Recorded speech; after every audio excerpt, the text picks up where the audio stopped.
Welcome to the Treasures of Africa, the show where we uncover the hidden wonders, rich history, and remarkable stories of all 54 African countries.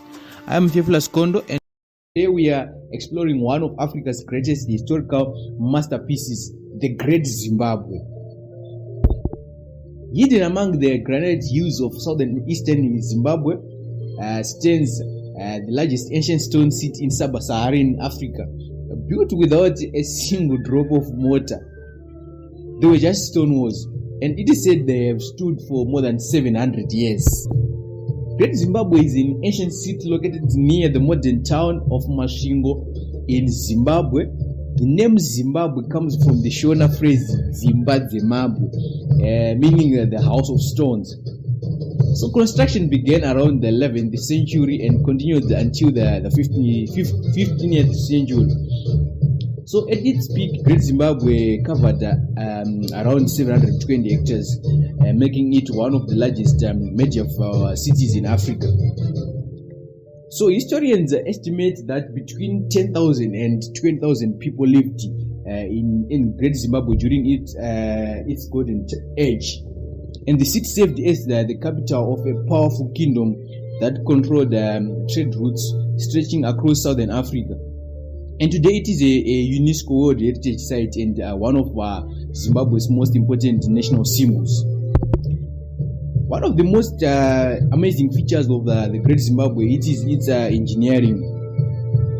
The builders stacked the million of carefully shaped granite blocks without using cement or mortar. Some of the walls stand over 11 meters high and several meters thick. The stones were cut from granite using controlled heating and cooling techniques before being carefully shaped and placed. And the walls have survived the centuries of rains, winds, and earthquakes. The complex is divided into three main sections. The first is the U complex, believed to have been the earliest settlement and possibly a religious or a royal center.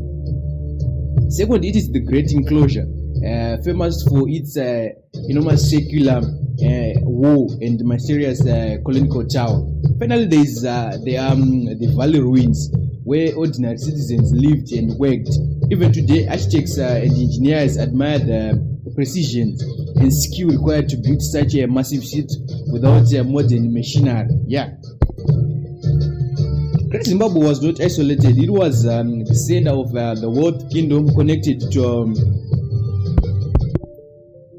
international trades, where they could trade gold, ivory, copper, iron, and some animal skins were exported through trade routes leading to the Indian Ocean. Archaeologists have discovered Chinese stuffs, some precision glass, and Arab coins at the site. These discoveries prove that Great Zimbabwe was connected to mentions from Asia and the Middle East centuries before European colonization. So the kingdom became wealthy by controlling trade in gold mined throughout the region. And its rulers gained power through commerce, agriculture, cattle farming, and diplomacy. And cattle were especially important, symbolizing wealth, prestige, and social status. Now we've come to one of the most debated questions. Who built Great Zimbabwe? Today the overwhelming evidence is clear. Archaeologists, historians, linguists, and scientists agree that Great Zimbabwe was built by the ancestors of the Shona people. Excavations have uncovered pottery, tools, ornaments, and cultural practices that closely match those of Shona-speaking communities. Radiocarbon dating confirms that the city was built between the 11th and the 15th century by local African societies. However, this was not always accepted, because when some European researchers arrived in the 19th century, many refused to believe that Africans were capable of constructing such an impressive city. Some claimed it had been built by Egyptians, and some suggested that it was attributed to be the biblical queen of Sheba or King Solomon. So these theories were based on what they think rather than evidence, And so during the colonial period, acknowledging that Africans had built such an advanced city challenged the racist beliefs that African lacked civilization or engineering skills. So as a result, some colonial governments even discouraged archaeologists from publishing evidence showing that showing the African authorship. So over time, scientific research completely disproved these myths, and today there is no credible archaeological evidence supporting foreign builders. So instead, the evidence constantly points to local African builders whose knowledge, organization, and craftsmanship created one of the continent's greatest architectural achievements.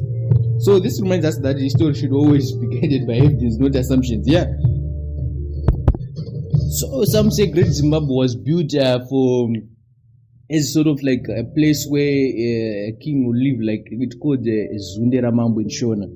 So there are a lot of stone walls using no mortar. It was the largest city in southern Africa during its time. Great enclosure and conical tower reflected advanced engineering and social organization. It served as a political, religious, and trade center connected to gold routes reaching the Indian Ocean.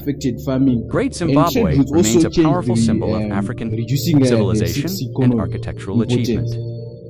Rather than collapsing suddenly, Great Zimbabwe gradually declined as a political and commercial center shifted elsewhere. These people do not disappear. Many people moved to establish new kingdoms, including the Mutapa and the Rose states, carrying their culture and traditions with them. So today, Great Zimbabwe stands far more than an archaeological site. It is a symbol of African innovative leadership and achievement. It reminds us that Africa has always been home to advanced societies capable of remarkable engineering and economies and sophisticated governance. So the stone of Great Zimbabwe continues to tell a story, not just of one kingdom, but of the creativity and brilliance of an entire civilization. As we celebrate Africa's past, and we also gain inspiration for its future. So I just want to thank you for joining me on the Treasures of Africa. I'm Theophilus Kondo. If you enjoyed this episode, follow us on TikTok, Facebook, YouTube, LinkedIn, and share this video with friends and family. And join us next time as we uncover another hidden treasure from one of Africa's 54 incredible countries. Thank you.